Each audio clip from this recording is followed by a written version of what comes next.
नमस्कार दोस्तों, स्वागत है आपका अपने YouTube channel PS defence study में। दोस्तों आज हम बात करने वाले 15 जुलाई को जो फर्स्ट शिफ्ट का पेपर हुआ है SSC CGL का, उसमें पूछे गए इंपोर्टेंट क्वेश्चनों के बारे में। कौन कौन से क्वेश्चन जीके और जीएस के आए थे दोस्तों, कौन सी में 15 जुलाई की फर्स्ट शिफ्ट में किसका एग्जाम हुआ था दोस्तों आज SSC CGL का 2023, जिसमें फर्स्ट शिफ्ट में पूछे गए प्रश्नों पर हम चर्चा करने वाले हैं।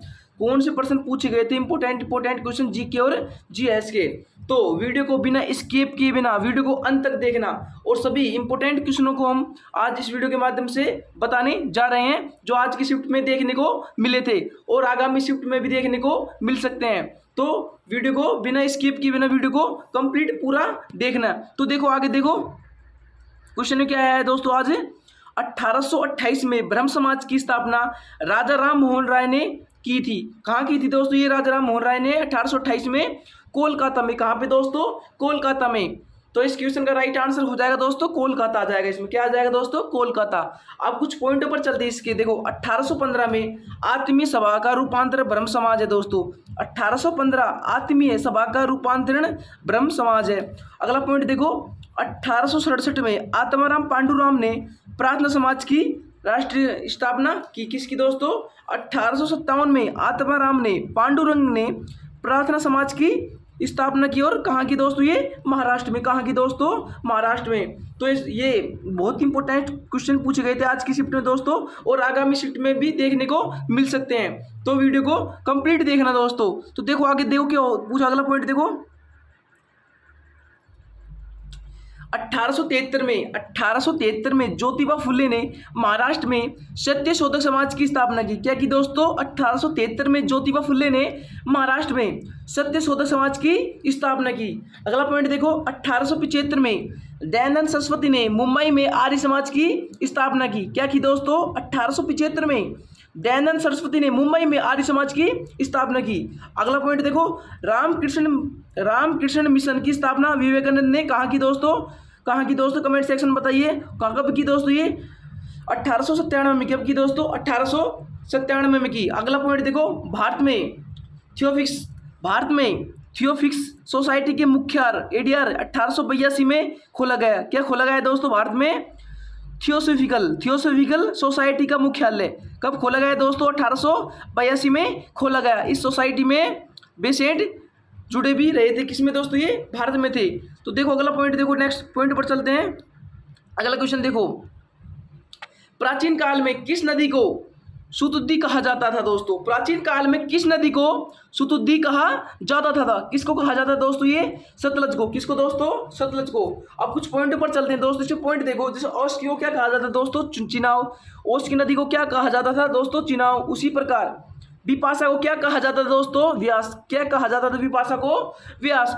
अगला पॉइंट देखो, अगले पॉइंट पर चलते हैं दोस्तों। जैसे ही देखो विस्तता को क्या कहा जाता था दोस्तों? झेलम। उसी प्रकार सरस्वती को क्या कहा जाता था दोस्तों? दृष्टवती और घंगर। क्या कहा जाता था दोस्तों? सरस्वती को दृष्टवती और घंगर। उसी प्रकार पुरुषनी को क्या कहा जाता था दोस्तों? रावी। पुरुषनी को क्या कहा जाता था दोस्तों? रावी। उसी प्रकार विपाशा को क्या कहा जाता था दोस्तों? व्यास। क्या कहा जाता था दोस्तों? व्यास। उसी प्रकार देखो आगे, संविधान के किस भाग में केंद्र शासित प्रदेश का वर्णन किया गया है दोस्तों? संविधान के किस भाग में केंद्र शासित प्रदेश का वर्णन किया गया है दोस्तों? किस भाग में दोस्तों? ये भाग 8वें में। किस भाग में किया गया है दोस्तों? ये भाग 8वें में। अभी कुछ पॉइंट पर चलते हैं इसके। देखो भाग दूसरे में क्या बताया गया है दोस्तों? नागरिक अनुच्छेद 5 से 11 के बारे में बताया गया है। भाग दूसरे में क्या बताया गया है दोस्तों?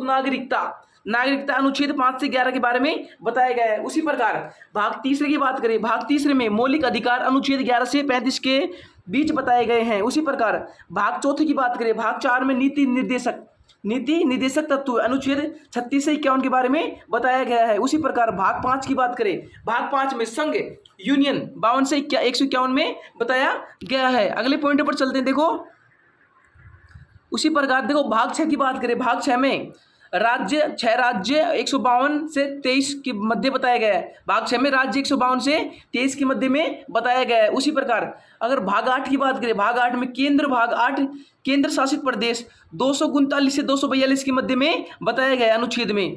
अगला भाग की बात करें, भाग 9 में क्या बताया गया? भाग ग्राम पंचायत के बारे में बताया गया है। उसी प्रकार भाग 9 में नगर पालिका के बारे में बताया गया है। उसी प्रकार भाग की बात करें बी, सहकारी समितियों के बारे में बताया गया है 11वें में।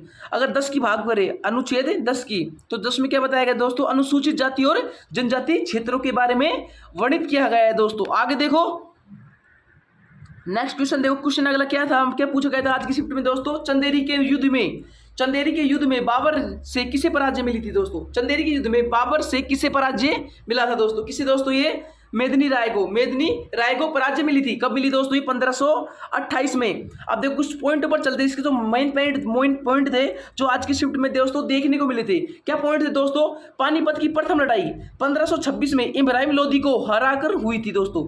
पानीपत की प्रथम लड़ाई में इब्राहिम लोदी को हार हुई थी। कब हुई थी दोस्तों, 1556 में। किसके द्वारा हुई थी दोस्तों, ये बाबर द्वारा।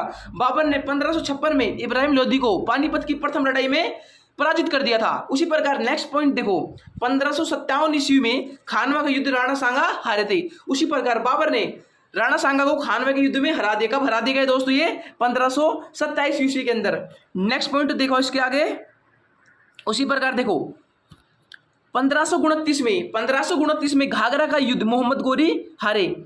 1529 में घाघरा का युद्ध मोहम्मद लोदी हारे। किससे हारे दोस्तों, बाबर ने भी 1529 में भी मोहम्मद लोदी को हरा दिया, पराजित कर दिया। किसके युद्ध में दोस्तों, घाघरा के युद्ध में। कब दोस्तों, 1529 में। उसी प्रकार देखो बाबर ने 1494 में फरगना का शासक बना दोस्तों। बाबर ने साम्राज्य जीतकर दोस्तों 1494 में फरगना पर अपना आधिपत्य जमा लिया था, वहां का शासक बन गया, वहां की राजगद्दी संभाली। उसी प्रकार देखो बाबर को काबुल में दफनाया गया। बाबर को काबुल में दफनाया गया। बाबर का अंतिम कहाँ पे दफनाया गया दोस्तों, काबुल में। उसी प्रकार देखो कलंदर कहा जाता था बाबरनामा के लेखक है। जो बाबरनामा के लेखक है, जिन्होंने बाबर की कहानी लिखी थी, जिन्होंने बाबर के जितने भी ग्रंथ थे, जितने भी जो स्टोरी थी उनकी, किन्होंने लिखी थी दोस्तों, ये कलंदर ने। किसने दोस्तों, कलंदर ने लिखी थी। नेक्स्ट देखो पॉइंट है, अब देखो नेक्स्ट क्वेश्चन क्या था आज का, जो कल भी देखने को मिला था और आज भी रिपीट हुआ था आज की शिफ्ट में, 15 जुलाई की फर्स्ट शिफ्ट में। देखो कर्क रेखा भारत के किन नदी से काटती है दोस्तों, जो कर्क रेखा भारत का किस नदी को काटती है। कर्क रेखा है दोस्तों जो भारत को किस नदी से काटती है, किससे काटती है दोस्तों, ये सिरंदो सोन बेतवा से काटती है। उसी प्रकार पॉइंट पर चलते हैं। देखो कर्क रेखा माही नदी को 2 बराबर भागों में काटती है। जो कर्क रेखा है दोस्तों वो माही नदी को 2 बराबर भागों में काटती है। नेक्स्ट पॉइंट देखो, भारत के मानक समय उत्तर प्रदेश, मध्य प्रदेश, छत्तीसगढ़, उड़ीसा, आंध्र प्रदेश से होकर गुजरती है। जो कर्क रेखा है दोस्तों जो भारत के किस राज्य से होकर सटती है, गुजरती है दोस्तों, ये उत्तर प्रदेश, मध्य प्रदेश, छत्तीसगढ़, उड़ीसा, आंध्र प्रदेश और गुजरात से होकर गुजरती है। नेक्स्ट देखो पॉइंटों पर, कर्क रेखा भारत के 8 राज्यों से होकर गुजरती है। जो कर्क रेखा है दोस्तों भारत के 8 राज्यों से होकर गुजरती है। कौन कौन से दोस्तों 8 राज्य, वो गुजरात है, राजस्थान है, त्रिपुरा है, मिजोरम है, मध्य प्रदेश है, झारखंड है और पश्चिम बंगाल है। ये 8 राज्य हैं जहां से कर्क रेखा होकर गुजरती है। उसी प्रकार देखो 180 डिग्री देशांतर को अंतर्राष्ट्रीय तिथि रेखा भी कहा जाता है। मोस्ट इंपोर्टेंट क्वेश्चन है दोस्तों, ये आगामी शिफ्ट में देखने को भी मिल सकता है। जो 180 डिग्री देशांतर है दोस्तों वो अंतर्राष्ट्रीय तिथि रेखा भी कहलाती है। उसी प्रकार देखो 0 डिग्री को प्राइम मेरिडियन रेखा भी कहा जाता है। जो 0 डिग्री है दोस्तों उसको मेरिडियन प्राइम रेखा भी कहा जाता है। ये देखने को मिल सकता है दोस्तों आगामी शिफ्टों में, तो ध्यान रखना। नेक्स्ट देखो, नेक्स्ट क्वेश्चन क्या है दोस्तों, ये 1901 में केमिस्ट्री ऑफ नोबेल पुरस्कार किसे मिला था दोस्तों। 1901 में केमिस्ट्री और नोबेल पुरस्कार किसे मिला दोस्तों, ये जोकोबास हेनरिक वैन होप को। किसको दोस्तों, जोकोबास हेनरी वैन होप को। कब मिला दोस्तों, ये 1901 में। तो दोस्तों देखो इसके पॉइंट पर चलते हैं। नोबेल पुरस्कार की शुरुआत, अब देखो नोबेल पुरस्कार इनको मिला किसको, जोकोबास हेनरी वैन होप को। अब बात कर लेते हैं इसकी शुरुआत कब हुई दोस्तों। नोबेल पुरस्कार की शुरुआत 1901 में हुई। कब हुई दोस्तों, मोस्ट इंपोर्टेंट क्वेश्चन है। अगर पूछे दोस्तों क्वेश्चन के अंदर नोबेल पुरस्कार की शुरुआत कब हुई दोस्तों, तो इसका आंसर क्या लिखा है दोस्तों आपको, 1901 में हुई। यह डायनामाइट के आविष्कार अल्फ्रेड नोबेल के नाम से भी दिया जाता है। अगर क्वेश्चन आ जाए किसके नाम से दिया जाता है तो इस क्वेश्चन का राइट आंसर क्या हो जाएगा दोस्तों, यह है डायनामाइट के आविष्कारक अल्फ्रेड नोबेल के नाम से पर भी दिया जाता है। नेक्स्ट देखो अगले पॉइंट क्या है इसके, देखो 1901 में फिजिक्स के क्षेत्र में विलियम रोएंटजेन को मिला था। फिजिक्स के क्षेत्र में किसे मिला दोस्तों नोबेल पुरस्कार? विलियम रोय जेटन को। किसको दोस्तों? रोय टाजन को। किसके क्षेत्र में दोस्तों? ये फिजिक्स के क्षेत्र में। कब मिला दोस्तों? 1901 में। इसका पॉइंट देखो अगले क्या है दोस्तों? 1901 में शांति में रेड क्रॉस के संस्थापक हेनरी गुनानथ को दिया गया। किसके क्षेत्र में दिया गया दोस्तों? शांति गुनानथ को रेड क्रॉस के क्षेत्र में। कब दिया गया दोस्तों? 1901 में। उसी प्रकार चिकित्सा के क्षेत्र में 1901 में को दिया गया। किसको दिया गया दोस्तों? ये एमिल बन बिहरिंग को। चिकित्सा के क्षेत्र में किसे दिया गया दोस्तों नोबेल पुरस्कार? एमिल बन बिहरिंग को। नेक्स्ट देखो आगे पॉइंट पर अगला क्वेश्चन क्या था देखो, 42वां संविधान संशोधन के बारे में उल्लेख कीजिए। जो 42वां संविधान था उसके संशोधन के बारे में क्या बताया गया है दोस्तों? देखो जो 42वां संविधान संशोधन था वो 1976 में हुआ था। कब हुआ था दोस्तों? अगर क्वेश्चन आ जाए तो कब हुआ था दोस्तों? तो इसका राइट आंसर क्या हो जाएगा दोस्तों? 1946 में हुआ था। अब देखो इस संविधान संशोधन के तहत संसद के कार्यकाल में बढ़ोतरी की गई। क्या की गई दोस्तों? संसद के कार्यकाल में बढ़ोतरी की गई और शिक्षा इत्यादि विषयों को समवर्ती सूची में लाया गया। जो शिक्षा थी दोस्तों, जो विषयों को आदि को क्या विषय में लाया गया दोस्तों? समवर्ती सूची में लाया गया। संविधान में 10 प्रकार के मौलिक कर्तव्य जोड़े गए। संविधान में कितने प्रकार के मौलिक कर्तव्य जोड़े गए दोस्तों? 10 प्रकार के। मोस्ट इंपोर्टेंट क्वेश्चन है। अगर पूछना आ जाए तो संविधान में कितने मौलिक कर्तव्य जोड़े गए, तो इसका आंसर क्या करके आना है आपको? 10 प्रकार के मौलिक कर्तव्य जोड़े गए। इस संविधान संशोधन को लघु संविधान भी कहा जाता है। अगला पॉइंट देखो, इसके तहत अखंडता, धर्मनिरपेक्षता और समाजवादी शब्द भी जोड़े गए हैं। कौन कौन शब्द जोड़े गए हैं दोस्तों? ये इसके अंतर्गत अखंडता, धर्मनिरपेक्षता और समाजवादी शब्द भी जोड़े गए हैं। नेक्स्ट पॉइंट देखो,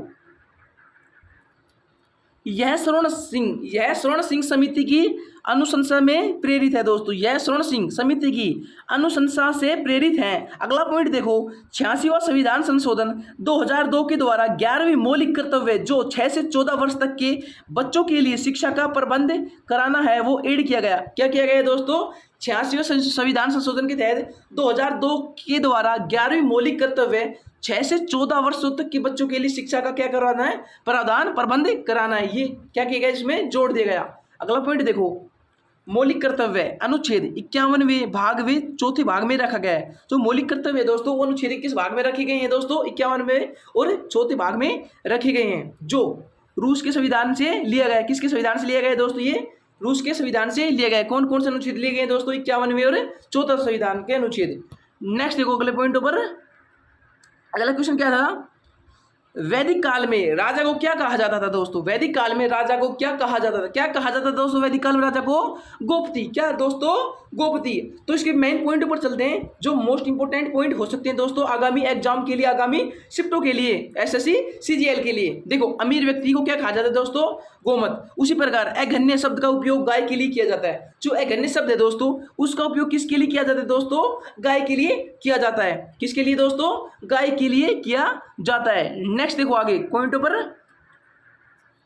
जैसे पुत्री हो, पुत्री को क्या कहा जाता है दोस्तों? इस पुत्री का शब्द का प्रयोग किसके लिए किया जा सकता है दोस्तों? दुहिता के लिए। किसके लिए दोस्तों? दुहिता के लिए। तो मोस्ट इंपोर्टेंट पॉइंट हो सकते हैं दोस्तों आगामी एग्जाम के लिए आपके। रिंग वैदिक काल में पणि व्यापारी वर्ग से संबंधित है दोस्तों। जो रिंग वैदिक काल था दोस्तों उसमें पणि व्यापारी वर्ग से संबंधित थे। उसी प्रकार वैदिक काल में विष व्यापारी से संबंधित थे। वैदिक काल में विष व्यापारी से संबंधित थे। उसी प्रकार लांगल हल को कहते थे उत्तर वैदिक काल में। लांगल हल किसे कहते थे दोस्तों? उत्तर वैदिक काल को कहते थे। नेक्स्ट पॉइंट देखो अगला, नेक्स्ट क्वेश्चन क्या था, हिमालय का निर्माण समांतर बलय श्रेणी में हुआ है। इनमें प्राचीनतम श्रेणी कौन सी? आज का शिफ्ट में क्वेश्चन देखने को मिला था। क्या देखने को मिला था दोस्तों?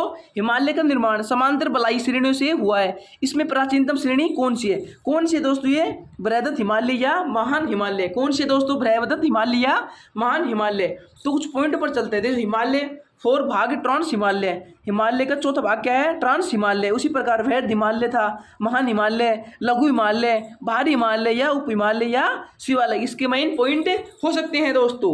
हिमालय देखो, हिमालय की सबसे नवीनतम पर्वत श्रेणी की बात की जाए, अगर ऐसे क्वेश्चन आ जाए हिमालय की सबसे नवीनतम पर्वत श्रेणी कौन सी है, तो इसका राइट आंसर क्या हो जाएगा दोस्तों? शिवालिक। कौन सी है दोस्तों? शिवालिक। नेक्स्ट देखो आगे, देखो हिमालय नवीन पर्वत का उदाहरण है। हिमालय दोस्तों एक नवीन पर्वत का भी उदाहरण है जिसका निर्माण इंडियन और यूरेशियन प्लेट से टकराने से हुई है। इसका निर्माण कैसे हुआ है दोस्तों? हिमालय का इंडियन और यूरेशियन प्लेट से टकराने से हुआ है। उसी प्रकार प्राचीन काल में हिमालय की जगह पर तेथिस सागर था। उसी प्रकार हिमालय की जगह पहले क्या था? हिमालय नहीं था उस जगह पर। क्या था उस जगह पर दोस्तों? तेथिस सागर था। उस जगह पर क्या था? पानी था तेथिस सागर का। देखो नेक्स्ट पॉइंट देखो इसका, नदियों के आधार पर हिमालय को 4 भागों में डिवाइड किया गया है दोस्तों। हिमालय को 4 भागों में विभाजित किया गया है। किसके आधार पर दोस्तों? नदियों के आधार पर। कौन कौन से? देखो पंजाब हिमालय, कुमायूं हिमालय, नेपाल हिमालय, असम हिमालय। किस भागों में विभाजित किया गया है दोस्तों? 4 भागों में। देखो नेक्स्ट पॉइंट आगे, क्वेश्चन देखो अगला, सुधा सिंह का संबंध किस खेल से है दोस्तों? सुधा सिंह का संबंध किस खेल से है? किस खेल से दोस्तों? ये लॉन्ग डिस्टेंस रन एथलीट्स से। किससे दोस्तों? लॉन्ग डिस्टेंस रन एथलीट्स से। अब देखो इसके मेन पॉइंट पर चलते हैं दोस्तों। देखो कोनरू हम्पी का संबंध किससे है दोस्तों? कोनरू हम्पी का संबंध शतरंज से है दोस्तों। उसी प्रकार देखो भक्ति कुलकर्णी का संबंध किससे है? शतरंज से है। उसी प्रकार दीपिका कुमारी का संबंध किससे है? निशानेबाजी से। दोस्तों ये मेन पॉइंट है, ये आगामी एग्जामों में खेल से संबंधित प्रश्न देखने को मिल सकते हैं, तो इसे मोस्ट इंपोर्टेंट कर लीजिए। क्या है दोस्तों? इसे मोस्ट इंपोर्टेंट कर लीजिए, ये आगामी एग्जामों में देखने को मिल सकते हैं। उसी प्रकार मीराबाई चानू का संबंध किससे है? वेट लिफ्टिंग से। किससे दोस्तों? मीराबाई चानू का संबंध वेट लिफ्टिंग से। उसी प्रकार निखत जानी का संबंध किससे है? बॉक्सिंग से। उसी प्रकार करनाम माहेश्वरी का संबंध किससे है? भारोत्तोलन से। किससे दोस्तों? भारोत्तोलन से। अगला देखो, सबसे पहले जीवित कोशिका की खोज किसने की? आज का मोस्ट इंपोर्टेंट क्वेश्चन आज की शिफ्ट में देखने को मिला था दोस्तों।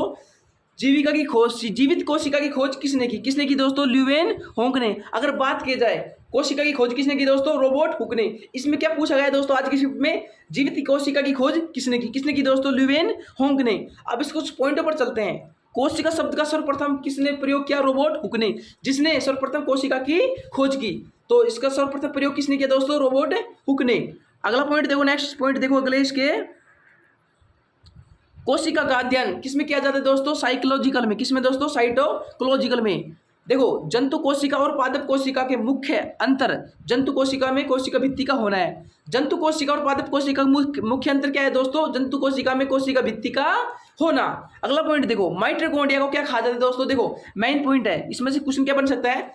शक्ति गृह किसे कहा जाता है? कोशिका का शक्ति गृह किसे कहा जाता है दोस्तों? माइटोकॉन्ड्रिया को। तो देखो माइटोकॉन्ड्रिया को कोशिका का पावर हाउस भी कहा जाता है, और राइबोसोम को प्रोटीन की फैक्ट्री भी कहा जाता है। लाइसोसोम को आत्मघाती थैली भी कहा जाता है, जिसे क्या बोलते हैं? आत्मघाती थैली, जिसे मृत्यु की थैली भी कहा जाता है। माइटोकॉन्ड्रिया क्या कहा जाता है दोस्तों? Power house. राइबोसोम को प्रोटीन की फैक्ट्री और लाइसोसोम को आत्मघाती थैली भी कहा जाता है। दोस्तों आज की फर्स्ट शिफ्ट में पूछे गए इंपोर्टेंट क्वेश्चन थे, तो आगामी शिफ्ट में भी देखने को मिल सकते हैं। तो इसी प्रकार की शिफ्टों के क्वेश्चन देखने के लिए हमारे चैनल को सब्सक्राइब कर लीजिए, और इस प्रकार की वीडियो हम डालते ही रहते हैं हमारे चैनल पर। तो आपसे रिक्वेस्ट है कि इसी प्रकार की नई इंटरेस्टिंग वीडियो देखने के लिए हमारे चैनल को सब्सक्राइब कर लीजिए, और अगली जैसे सेकंड और थर्ड शिफ्ट होगी तो उसकी वीडियो आपको इसी चैनल के माध्यम से मिल जाएगी। जय हिंद, जय भारत।